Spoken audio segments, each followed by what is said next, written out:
అంటే మీరు అన్నట్టు ప్రశ్న ఏంటంటమ్మా, కొంచెం శాస్త్రీయతకి విరుద్ధమే ఇది. హ్మ్. పరకాయ ప్రవేశం ఎవరు చేయవచ్చు అసలు? పరకాయ ప్రవేశం అసలు అంటే చేయాల్సిన ఏంటి? పరకాయ ప్రవేశం చేసిన వ్యక్తులు ఎవరు? అసలు పరకాయ ప్రవేశంతో ఉన్న ఉపయోగాలు ఏమిటి, నష్టాలు ఏమిటి? పరకాయ ప్రవేశం అని అంటే ఒక వ్యక్తి శరీరాన్ని వదలగలిగే స్థితికి వెళ్ళాడు అనుకోండమ్మా, ఆ వ్యక్తికి పరకాయ ప్రవేశం వచ్చినట్టు.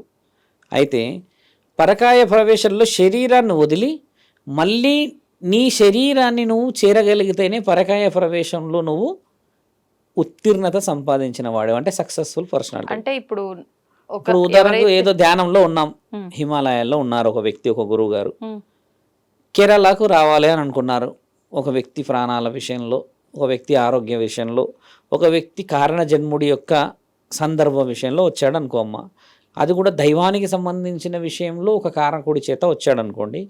ఆయన వచ్చి ఆ కారణానికి ఆ వ్యక్తిని ఏదైనా బ్రతికించడమా, ఆ వ్యక్తికి ఏదైనా నియమాలు చెప్పి ఆ సమయానికి ఆ విజయం అందించి వెళ్ళడమా, ఆ విజయం వెళ్ళిన తర్వాత మళ్ళీ వెనక్కి వచ్చేసి ఆయన గారు స్థితిగతులలో మామూలుగా ఉండగలగాలి. ఒక విషయం. రెండో విషయం ఏంటంటే, ఏ శరీరంలోకి పడితే ఆ శరీరంలోకి పరకాయ ప్రవేశించడం చేయడం రాదు. ఇది చాలామందికి తెలియాల్సిన విషయం ఏంటంటే, ఆత్మ ఉంటుంది ఒక శరీరం. ఈ ఆత్మ బంధు వచ్చేసి పరమశివుడు.